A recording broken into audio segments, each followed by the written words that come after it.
fun, happy, playful puppies. These Australian Labradoodles are 5 weeks old, and in today's video update, we are going to talk all about nutrition and a little bit about socialization. Hi, I'm Claire from Doodles, and these guys are getting excited because their puppy family visit comes up this weekend. That will be their first opportunity to meet a whole big group of people that they don't know, and it's always a super fun time to see what happens with each of the puppies.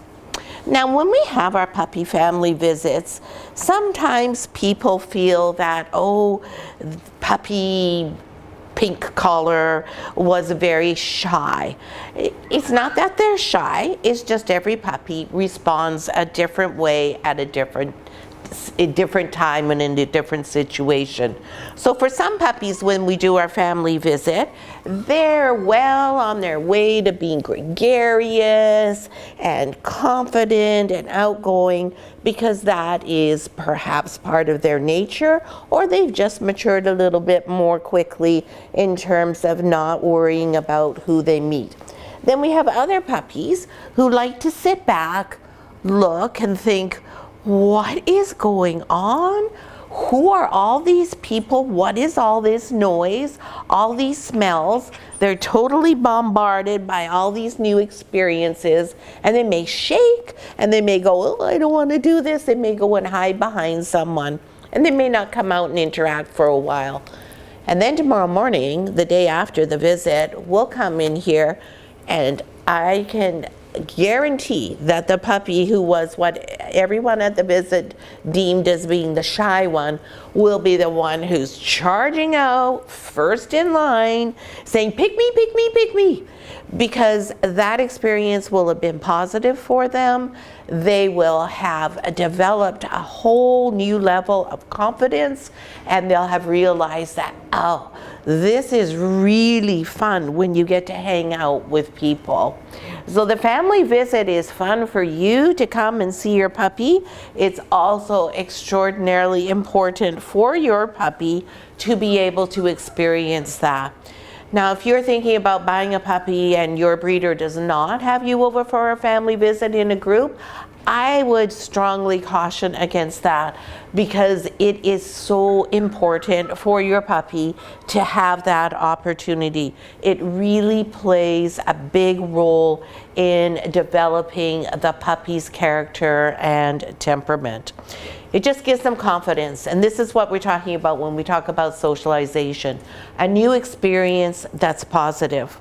Now, sometimes when we do our family visits, if we do have a puppy who tends to be a little bit more hesitant or is really doing a lot of shaking and seems to be uncomfortable, we might pick them up, and Taylor or I might take the puppy right out of the actual situation. We may decide that it's just a little bit too much for them because we want that to be positive for them. So we're going to do it at the rate and pace that we see is best for the puppy. And that always ends up, I'm trying to put my microphone somewhere where they won't eat it, which was why I was moving it, but that wasn't successful. So I'm just gonna put it behind me here and hope that the wires are not so fascinating that they'll go and find it under my shirt. Go play with one of your toys, sillies. Like, let's play with the snake. What's that? So that's what socialization is, where you control how your puppy interacts in the particular situation so that it becomes a positive experience. We've never had a puppy who's gone to a family visit and come back less secure, traumatized, anything like that, because we do control it for them. And it may be that there's a puppy that's only out there for a few minutes. Even if it is just for a few minutes, it will make all the difference in the world to that puppy. So part of the reason why we do our matching of the puppies is because in that 60 minutes that you're here visiting with them, it's impossible to understand what they're truly like. And of course, after the visit, they continue to develop. Because while we see our children developing their personalities over a period of months and years, For puppies, that happens quite literally by the hour. And just one thing can change things for an individual puppy. So I just want everyone who's going to be here on Saturday just to keep that in mind and not walk away thinking, oh, that puppy was the one who was really hesitant and this puppy was the one who was really outgoing. Because the puppy, the opposite can be true. The puppy who's the most outgoing and the most seemingly confident can be the puppy who turns around and in a week later decides, no, I'm having a little bit of a fear stage. They just go through stages. And the main thing that's our job as breeders is to understand how they're feeling and how to bring the puppy out of themselves. So right now you'll see this puppy over here that I'm talking to is not in the group with everyone else. And this is red collar, I believe. And see, when I put my hand out, she's going, oh no, I'm not so sure about that. This puppy is normally the puppy who's out here, front and center. And orange puppy, collar puppy, he is the one who's a little less comfortable with things. But right now in this particular video, Red is deciding she's not too sure whether she wants to come over and climb all over me or not. Whereas Orange is like, oh yeah, hey, this is totally fine. So it just changes just as quickly as that. And probably by the end of the video, she'll be right in the thick of things. You can hear the other puppies in the background. Those are Joya's puppies from the Jingle Paws litter. They are a few days older than these puppies, and they are able right now to go in and outside on their own, and so they're having quite a bit of conversation about that. Hey, how's it going? Hi, Green. So you will see today as well that what we've done is change their toys, because it's important to understand now they have teeth. When you come to the puppy family visit, they will chew on your toes. It does hurt. They do chew on your clothing as well. Now right now we're not telling them NO for that. We will occasionally say to them. We don't actually ever use the word NO with our puppies. We always say NO can sound too much like other things and also dogs' names. And we don't want them to be associating their names at all with anything that's negative. So that's why we use It's also very distinctive. You can change your tone with it readily, and so it's easy for them to understand.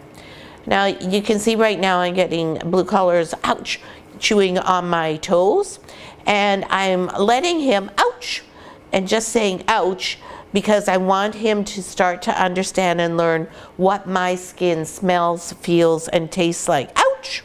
And then I do ouch, which sounds a little bit like what a puppy would say when they're getting bit, so that they pay attention, like you can see them doing stop and think about it. But I'm not telling them actually no yet, because they need to learn what it is before they can learn it's not what they're supposed to do. Good boy, Blue. Look at that great eye contact I'm getting from him. He understood that I was talking about him, and his response was wagging his tail. That's exactly what you want to see in a puppy. Now Mr. Snake has joined us. Mr. Snake is colorful. He's big, so more than one puppy can play with him. You see Mr. Orange is quite entranced with him. And Mr. Snake also has multiple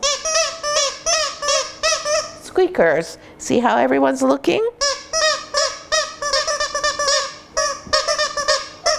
So the reason for that is we want to see, does anybody run away? And you can see one puppy is in the crate, and Orange Collar walked quite a ways out on the perimeter, and Orange is investigating. Green is here. Yellow's not too worried because he's right beside me and feels like he is actually safe. And there's Orange is going to take the snake and conquer it.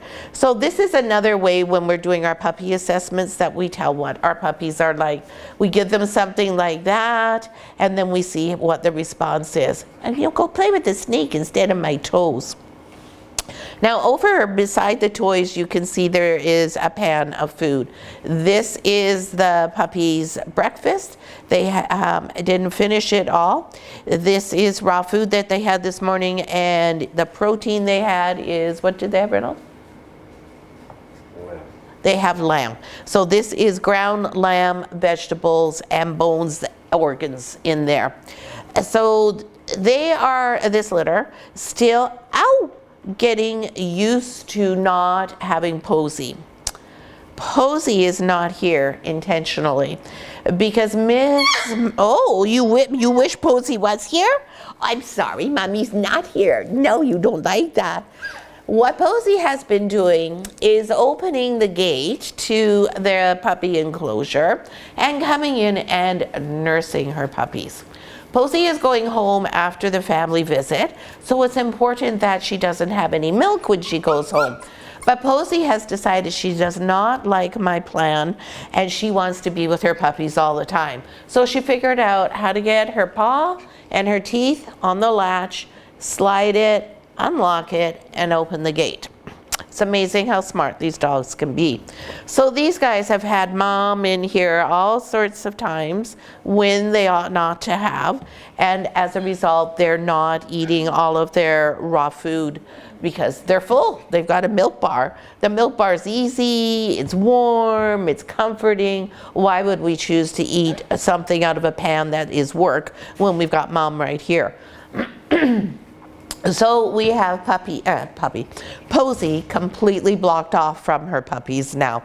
She will only be permitted to come in under supervision for 1 minute and 30 seconds 3 times a day.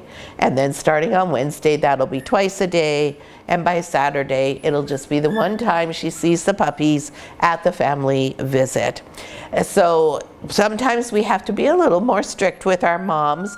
Posy is the type of girl who absolutely adores being with her puppies. Now we have a surgical suit that we can put on her so that she can come and spend time playing with her puppies and hanging out with them, but they won't be able to access the milk bar. So we'll get that surgical suit out and we'll put it on her a few times during the day so that she still is able to come and actually see them. Because we don't want to deprive them of their mom, and we certainly don't want to deprive Posy of her babies because she does love them and these are her last babies. So when she goes home on Saturday, that will be the last time that she will have babies that she'll be spending time with. So that's a little bit about socialization, just a bit about puppy nutrition. They are eating all proteins, so they eat chicken, turkey, lamb, beef, and pork. The only thing turkey, if I didn't say that. The only thing we don't give them is duck. Duck is very rich and there's no need for them to have anything that's quite that fatty and rich. It tends to give them an upset tummy or a little bit of a loose stool. So we don't want to do that. So duck is something we avoid. It's also a very expensive protein.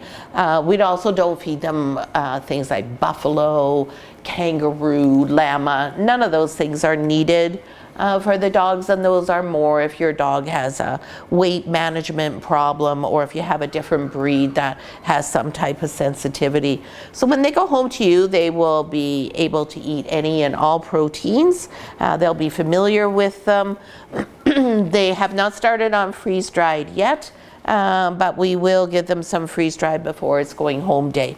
Sometimes the smaller puppies don't enjoy the freeze-dried so much, and so we wait until they're 4 months to give that to them. And sometimes they're totally fine with it. So each litter's different, and we'll just wait and see what these guys prefer.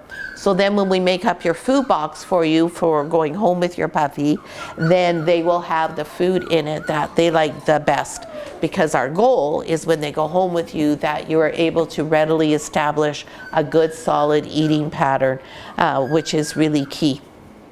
So the toys are definitely much more important, as you'll see here with Green Collar playing with this ball here and this rope chew. This is a very important stage for getting the toys right. I left this pee pad here. You can see that when we had our last video, we had pee pads everywhere. Now you can see they're using this one, which is the farthest away from their bed area. We also have the trays set up over here, and soon the only pee pads will be these two in the tray here. We also need to start making this area a little bit bigger for them. And this afternoon when Taylor is here, they are going to have their first time going through the doggy door. They're all big enough now. Yellow, even yellow color I think is big enough that he'll be able to get in and out of the doggy door. And then once we introduce them to outside, oh well, then we create monsters, because then they yell at us all the time saying, I want out, I want out, I want out. We've had them out playing with joyous puppies a few times. And it's somewhat successful. Joyous puppies are definitely larger than these guys, and of course, being puppies, they behave like puppies, and they do take advantage of their size and tend to beat these guys up. So mostly we don't have them all out all the time. In the evenings though, when we're putting them to bed, Reynolds lets everybody out to run around together in the Doodle den, because he's here of course the whole time, and if anybody is getting bullied, then he's able to manage that. But they're doing really well. You can see orange collars drinking water now. They didn't have water, I don't believe, last week yet. They're eating, their teeth are coming in. They're all growing, happy, happy. Ow, that hurt. Mr. Blue has lots of teeth. Look, you made me bleed. Oh, no. Poor Mummy, you made me bleed. I love his eye contact. It's like he understands every word I'm saying to him. You kiss it better for me now. Yeah, you made my thumb bleed. Oh, big mean dog. Oh no, what a big meanie you are. I know you're going to have lots of fun at the visit on Saturday, and we are all looking very forward to seeing you then.